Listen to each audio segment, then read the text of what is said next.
It's so great to have to be able to be a part of this. Just a little background, actually. Is it okay if I speak English? It's okay? Sure. Yeah. Okay. And Jamie's going to speak Chinese. No, just kidding. So Jamie and I, we actually met when we did this Mount Everest base camp hiking trip. And we were total strangers. We met on that trip. We hiked for 14 days, what it was, all the way up to the base camp of Mount Everest. And we became friends.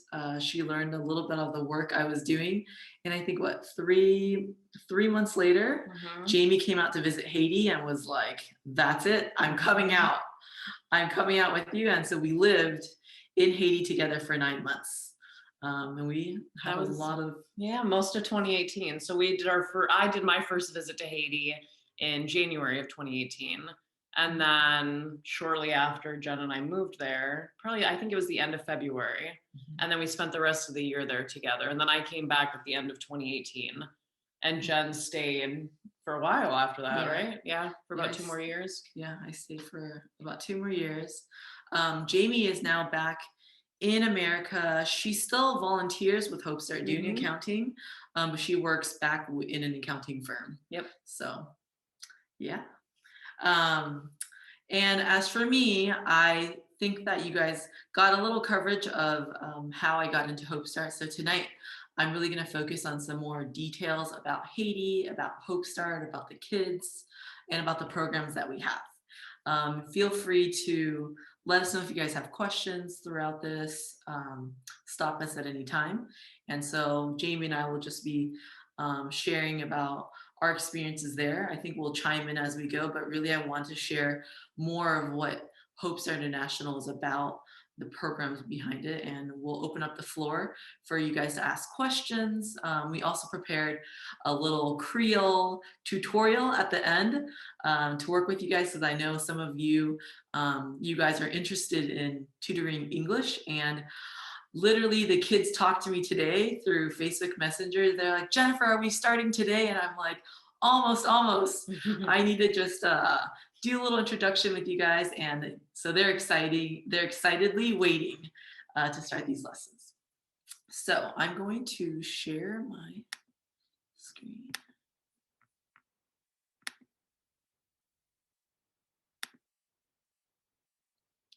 Can everyone see everything okay? Yes, we can. Okay, so we wanted to give you a little background on Haiti. So as of 2020, the consensus showed that there's about 11.4 million people in Haiti. And of that, between the ages of 0 to 14, there's 36.4% who are children. So 0 to 14, 36.4% of them are children, which means that there are roughly 4.2 million kids in Haiti.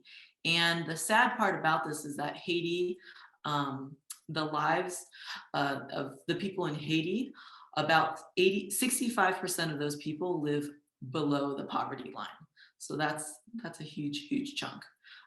If you take a look even further into the statistics, 92% of schools are private schools. And so that really leaves a majority of families unable to afford school. And if you go into the public school, it's not like the public schools we know here in America. Teachers sometimes don't show up. They do whatever they want. Education is just not reliable when it's not private in Haiti. So like our kids, all the kids that we support and take care of, all of them are put into private school. So what does this leave us? We believe that God's really given us the platform to reach children, because we know that children are our future generation. And so here at Hope Start International, everything that we do is focused around helping children. So Hope Start International, as was mentioned earlier, we have 4 major programs, one of them which are the Children's Home. We have then the Super Kitchen Feeding Program. We have the Well Drilling Program, which was actually our very first program. And we have also Hope Start Village, all of which we will be sharing with you guys throughout these slides. So let's have a show of hands. Let's see if we can see this. Oh, we can't see them all. But how many people know where Haiti is actually at? You guys can kind of chime in, think about it for a second. If you guys didn't really think into it, yes? Near East Coast. Okay, so some people will guess sort of near the East Coast. Some people have guessed that Haiti's in Africa. Well, Haiti is actually not in Africa. They share the time zone of the East Coast, but Haiti is actually right below Florida, southeast of Cuba. And so it's really close to Cuba. By plane, it actually only takes about 3 hours to get to Haiti. From Miami. Yeah. And it shares a border with the Dominican Republic. And so you guys can see on this map that Haiti is highlighted out in red. And you'll see Cuba to the left of it. And a little bit on the white of that is the borderline of the Dominican Republic. So Haiti is on our side of the world. It's on the Western Hemisphere. We just wanted to kind of bring all that into perspective because there's a big common misconception that, Haiti is in Africa. So just to kind of tie that together. If you guys ever want to visit, it's not that far away. All right, so I'm probably going to be looking down a little throughout the presentation because I have some notes just to let you guys know. But we want to start with Hope Start, our mission statement. So our mission statement is that we share the love and hope of Jesus with children in Haiti by not only meeting their critical needs, but equipping them for the next generation. So in these photos, these are all photos of our kids who currently live at our home. This was all taken this year in January during my last trip over. Okay, so we have a few more questions to ask you. So now let's bring our two worlds together and kind of just think about this. Who has been through a drive-through? Just think about that. Been through a fast food drive-through. Who's been through a drive-through? Next question. Who owns more than 2 electronic devices in their homes? Whether it be an iPad, a cell phone, any kind of gaming console, maybe all of them. Another question. Who has experienced cold weather, so cold where the best feeling is to jump in a warm, hot shower. You stand under there and just let the shower run down on you for a few minutes just to soak it in. Last question. Who here can think of 5 or more quick access points to electricity off of the top of your head? Like there's just an outlet, you know where the outlets in your home are, in your schools, in your communities are. So these are all just some rhetorical questions to think through because this is not the case in Haiti. Jamie and I have had firsthand experience that these are some of the most difficult things to have available to us at any given time. So I think it's safe to answer that in all of these questions, for us who live in America, the majority of the answer is yes, of course. I've been through a drive-through. I've done all of these things. But it's not that case in one neighboring country away. And so think about this. We live in the same time period, the same side of the world, yet these children are born with involuntary disadvantages. And so another way, if you want to put this, is that the individuals born in Haiti, they don't have the same privilege and ease of life in which we were born into. In fact, Haiti is actually one of the poorest countries in the Western Hemisphere, thanks to actually their own greedy and corrupt government. The government is actually very wealthy, but there is no middle class. So if you're not wealthy, you're actually just considered extreme. You're under the extreme poverty. You're under that poverty line. But what we have figured is that during our time there, we've gotten to meet so many sweet individuals. And we've seen that overall citizens have proven to be one of the most resilient people that we've ever met. They're dedicated and loyal to their country. In fact, take a look at one of these pictures. This is some of our girls from Hope Start holding a flag. They're marching through town and they're celebrating what they call 18 May, which is the 18th of May. That's when they celebrate their flag. So it's their Jour des Drapeaux. So that's their flag day where everyone in Haiti pretty much shuts down their businesses. They go out in red, blue, march around town. They celebrate their country. They're proud of their country. So these people here in Haiti, they're just actually one of the hardest working people that we've ever met. And oftentimes it's unfortunate that they are just without opportunity. So we believe that this is where God has meshed our opportunities together, and he's really just intertwined our hearts to be able to take this on as a way where we can join hearts and give that privilege that we so find easily in America. So if you take a look at the picture on the very bottom right, I don't usually take pictures of homes directly because it's just not very respectful. But here it was a photo I took while in passing. You'll just kind of generally see that the streets, it's harder to see here, but the streets are filled with trash. It's not kept up. The homes on the very left side of that picture, at this bottom right picture we're still looking at, they're just barely made of sheet metal, maybe a mixture of cement and sand, if anything. And so you can just see that the government does not really take good care of the property or any part of their country.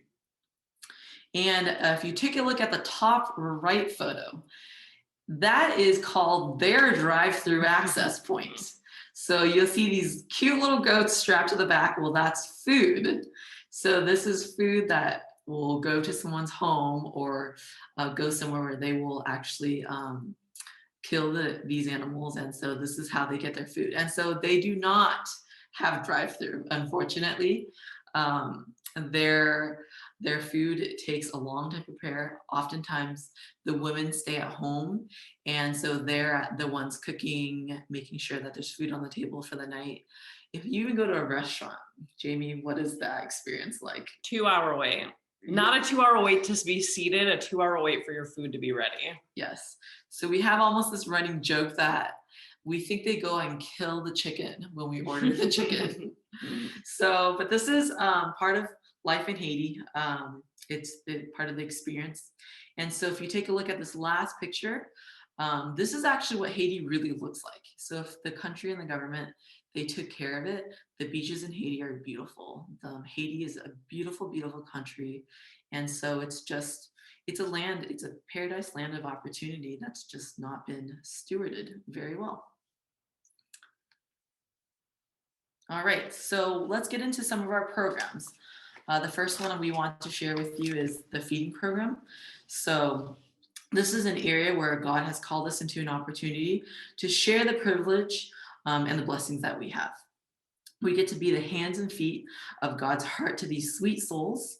Due to the 2010 earthquake, actually, the devastation of an estimated 250,000 people, we were given an opportunity to provide a fresh meal a day.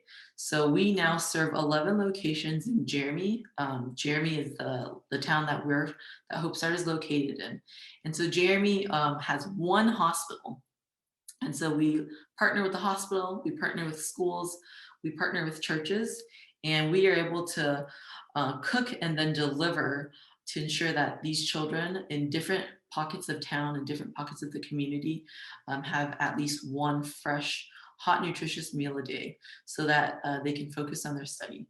So we serve about 1,000 meals 5 days a week to the children who are part of our 11 programs. And then we also partner with a few other locations in which we donate uncooked food because they have people or they have staff where they can cook food. So we really feel that aside from taking care of our 34 children who we fully take care of, there's children in our community who have that need. So if you look at the photo on the very right, these are just one of the programs, and the photo on the left is a different program. So we have leaders who are in charge of these programs. And what you see scooping into the bowl is basically a soy rice protein mixture. And that's how they are able to gain the nutrients they need. At Hope Start, we'll change it up and we'll add sauces, we'll add a little more protein, like eggs and chicken into the food as well. So that is our, we call it our Super Kitchen feeding program. So here we have our well drilling program. The well drilling program was actually the very first initiative that Hope Start came with. And if you can just imagine, take a moment to imagine drinking the same water that you see running down the drains off the side of the street. It's the same water that animals or cars tread through. Well, people were dying from what was called cholera. Cholera is drinking from contaminated water. Thousands and thousands of people in Haiti were losing their lives just from drinking bad water. And so when we first came into Haiti, we found that there were so many towns, especially in the countryside, where access to fresh water is even harder. We just had a huge heart to help people in this area.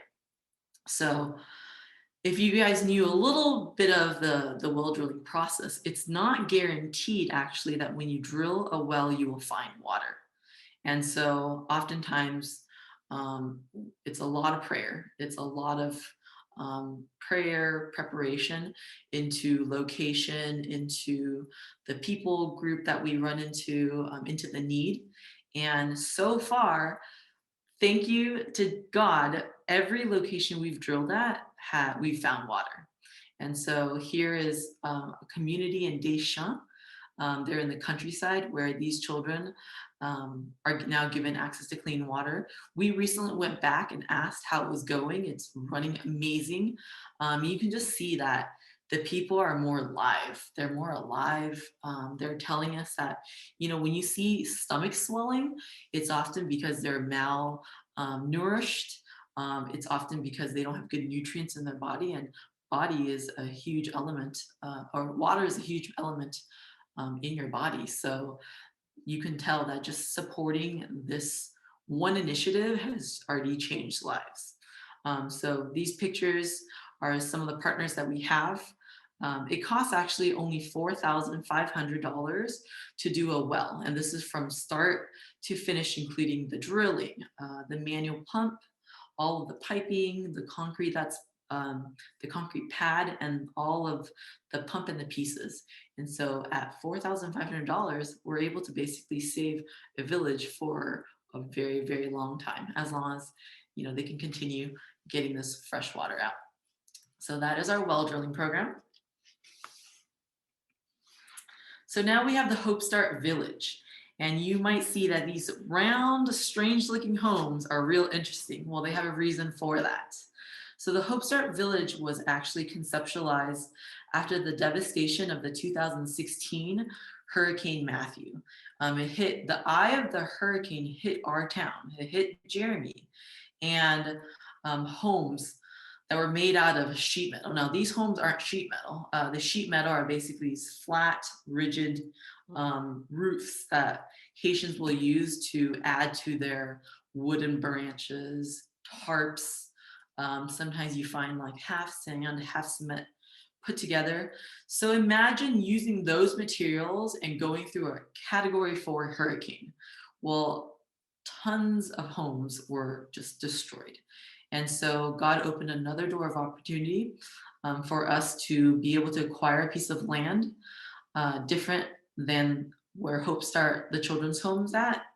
And in 2018, we started constructing these homes. We did a ton of research and found that these homes are called safety homes, that these homes are hurricane proof, earthquake proof, and termite proof. And for this reason, we've been able to construct several homes already. And this is a photo of a family that we were able to save out of a distressful situation. So you can see that they have many kids And our hearts, once again, are to help families who lost homes with children. Now, there's been another shift into this plan and this project.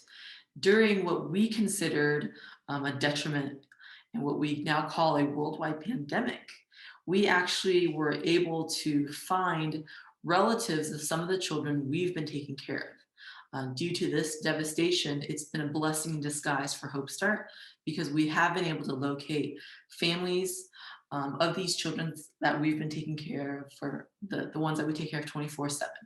And in these situations, we've realized that a lot of families don't want to give up their children, but they can't financially support them because they live off such little day to day. And so these homes, we now believe, if God is opening doors and prayers, welcome, please, for us to be able to construct more of these homes. We currently have 10 erected. We have 18 sitting on our property. But because we have so many programs and so many initiatives, we've actually had to stop construction of some of these homes, so that we had to tackle some immediate needs. But these homes we have 8 more homes that are ready to go, ready to be constructed. They're between $8,000 to $10,000 to construct, from laying concrete and cement to hiring Haitian workers to construct them. But God has been answering prayers. He got us a property. He got 10 homes erected. And so if you all could just continue to join us in prayer, so that we can fundraise for 8 more homes to be constructed. We're hoping to have them constructed in the next few months. And we just know that God's taken us through so many hurdles that this is something small. So we want to share this with you, that this has become just an excellent resource. We've currently recently partnered with another program called Child Hope, and they run a children's ministry as well. They've also reunited families, because we have found through a lot of research done in other countries as well, that it's just better that children are put in families instead of institutions. And so while we believe that God's placed these children in our hands to take care of them as best as we can, we also, at every opportunity, want to reunite children with their families, if at all possible. So another prayer request is that in this process, we really want to just do it well.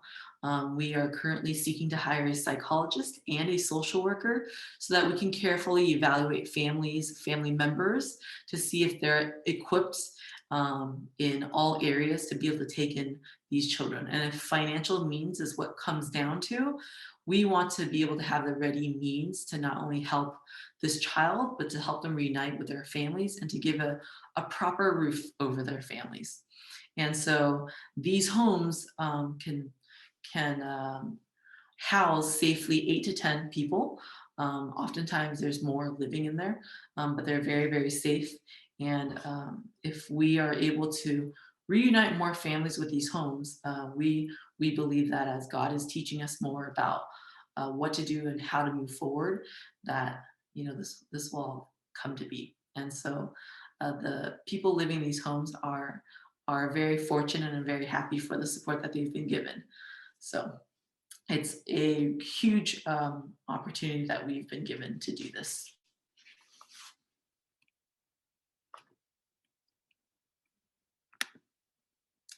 So this is the last part of it. It's the Hope Start Children's Home.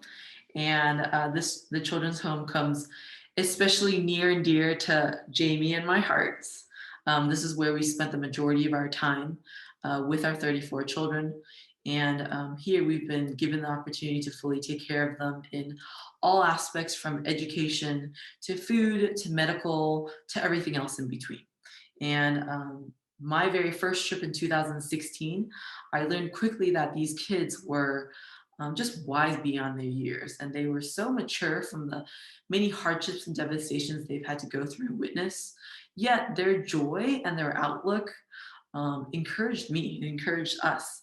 And that's where God really confirmed in our hearts that these people group were the group of people that was placed on our hearts to just instill more on. It crushed us to think that, they that we were given a privilege to be born in America, but they were not. So why would that privilege just get stripped away from them like that?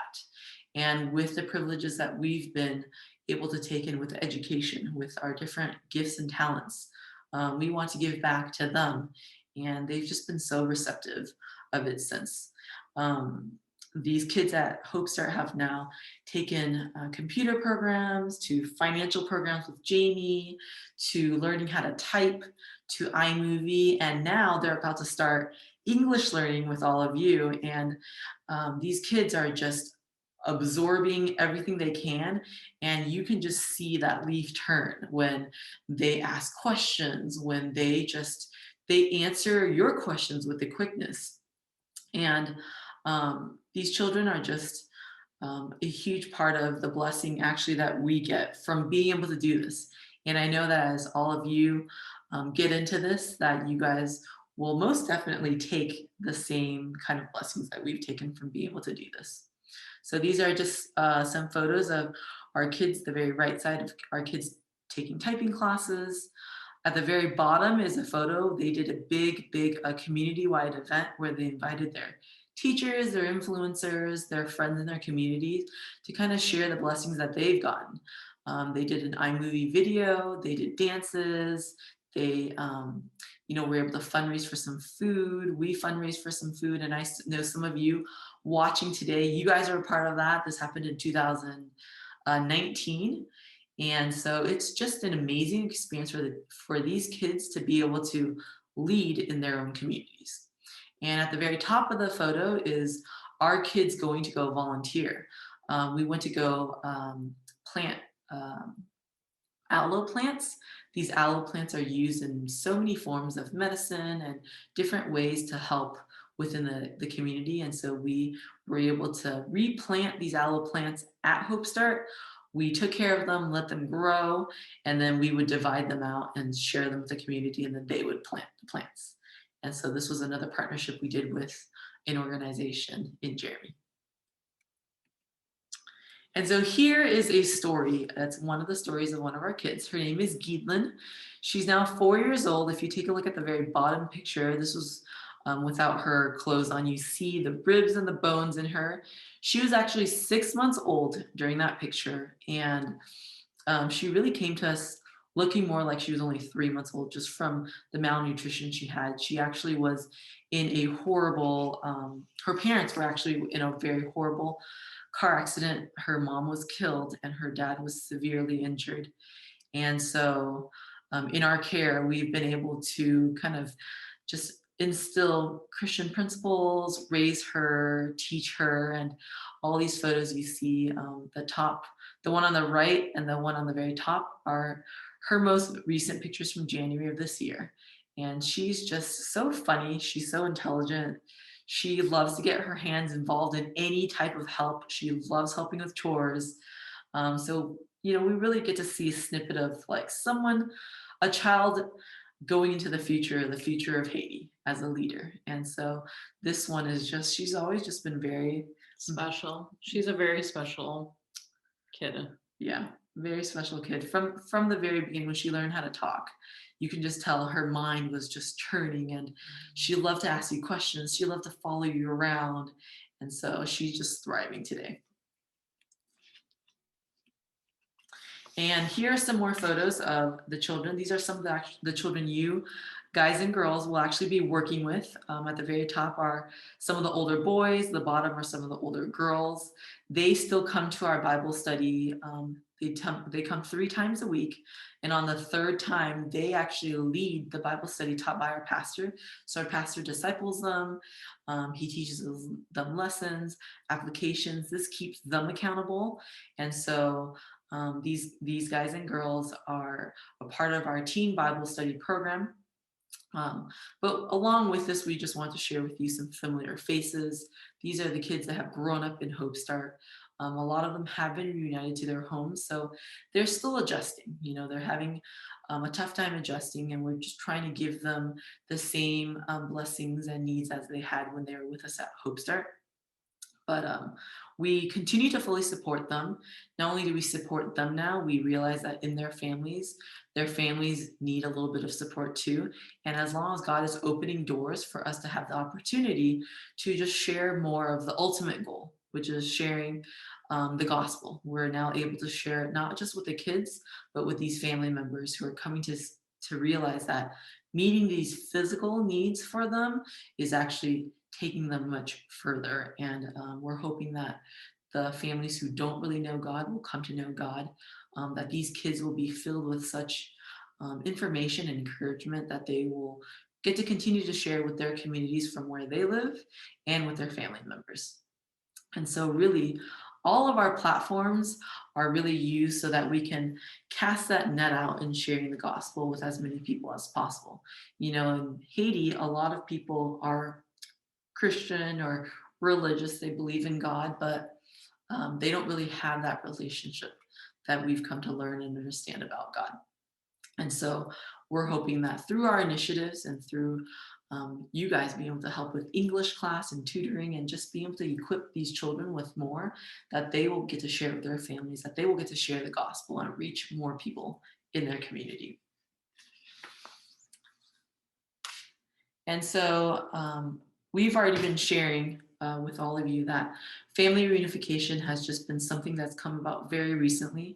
Ever since the coronavirus hit, we've realized that the amount of parents who were just scared, who are not financially equipped to take care of their children, had essentially given up their children to us, to other orphanages.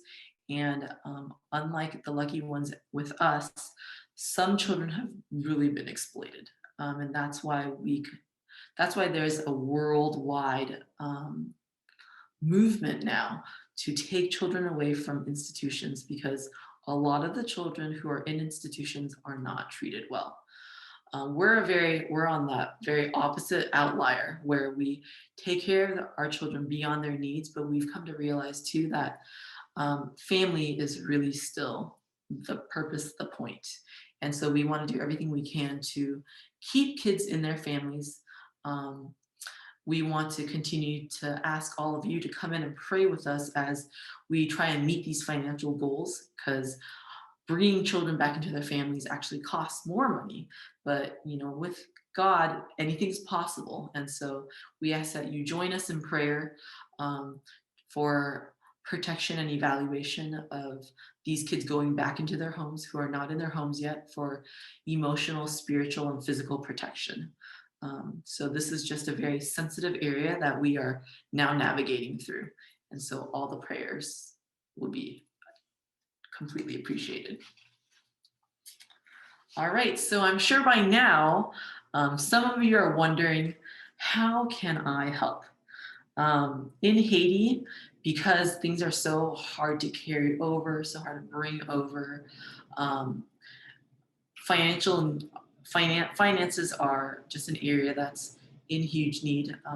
The monthly support is something that we are hoping to build, whether it's $5 a month to $50 a month to $300 or $1,000 a month. Your dollar stretches and goes a long way, and they help all of the programs that we've recently shared with you today. They help our staff. We try to right now we have 100% Haitian staff. We really try to offer and put back into Haiti, and we believe in equipping our Haitians.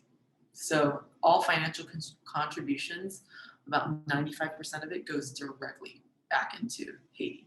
And so even for you, for the young, for the old, for groups, for schools, for churches, there's so many ways to help. I wanted to share with you something recently. I was in a sorority when I was in college, and 3 years ago, I reached out to my sorority and I said, hey, I'm co-founder of this amazing ministry. Would you guys like to come alongside as one of your philanthropy events and just bring awareness to your community, fundraise in any way you feel, blast on social media, since the generation is all about social media. Well, we've started doing this for the past 3 consecutive years, and usually we raise about $3,000 each time. And it's just from different colleges sharing on social media. They do like bingo games and fundraisers where, you know, they show a map where you can buy $3 and you can support this group. You can have like a bakery sale. You can have Korean barbecue sale. They create group events where they invite their friends to eat for fundraising. You know, they do several projects where just collectively, from the little dollar amounts that you might think, it adds up to thousands. And so they actually finished their most recent fundraising event, and they just reached out to me just 2 days ago and said, hey, Jen, we just wanted to share with you guys that in 1 week, we were expected to raise about $3,000 again, because it's been the trend for the last 3 years. This time they doubled and they raised $6,000 just from sharing with their friends, sharing with their families, doing little service projects and events, coming up with creative ways. What really they got to do is they got so much more from it. They write letters to the kids. They have, you know, formed some relationships. We share pictures. They do videos. And so it's been a really, really fun way to just kind of bridge the different worlds together, because we're all God's children. And so, you know, when I first started this in 2016, I went there and I was like, man, there's so much I can do. It's so overwhelming to me. I don't even know how to begin. I don't even know where to start, God. And that was where God reminded me that it wasn't supposed to be an overwhelming thing for me alone, and that I was supposed to bring people on together in this, because ultimately it's not that God needs our help. It's that we get to be a part of his kingdom work. And so I'd like to challenge myself and to challenge everyone in my circle that as a group family, that we can dream big. And if our dreams are not big enough to scare us, then it's just not big enough. But you can clearly see that in this case with Hope Star International, that's not the case, because there's so many needs and there's so many areas that there's not enough of that, and we get to just share with more people. And thank you all for just being so interested in the work that we're doing. We're just super, super excited for all of you to come on board with English, and we hope that there's so much more that have captured your interest tonight. And I wanted to leave you guys with a few Bible verses that have really just encouraged me through my time. One of them is Isaiah chapter 40, verse 28 to 32. And so that verse says, do you not know? Have you not heard? The Lord is the everlasting God, the creator of the ends of the earth. He will not grow tired or weary, and his understanding no one can fathom. He gives strength to the weary and increases the power of the weak. Even youths grow tired and weary, and young men stumble and fail. But those who hope in the Lord will renew their strength. They will soar on wings like eagles. They will run and not grow weary. They will walk and not be faint. And then it goes on in Isaiah 41:10. So do not fear, for I am with you. Do not be dismayed, for I am your God. I will strengthen you and help you. I will uphold you with my righteous right hand. And so here we can see the promises of God's hand and God being with us, that as we go through the difficulties and struggles and challenges of taking care of a ministry, that it's something that we get to keep grounded in God's faith, with God's faith, right? Our faith grows, our faith strengthens. I mean, I hope that all of you guys jump into this with us. Thank you for your hearts already, and just for your compassion. And we can promise you that serving in this ministry has grown our knowledge, grown our wisdom, grown our passions for love and help tenfold. And the reward of being able to share Jesus with others has been priceless. Jamie and I have gone through some incredible, hilarious experiences and moments together. We've built relationships that just would have never been found if it wasn't for situations like this. So we wanted to just thank you all for the opportunity to be able to share with you guys. Later on, we would like to share some Creole phrases with all of you, but for now, we want to open the floor to questions. If you guys want to know more about our experiences in Haiti together, we have a bunch of hilarious moments. Just whatever you guys would like to know or ask us, we want to give the floor back to all of you. Thank you. Yeah, it's amazing. Your missionary is amazing. Thank you.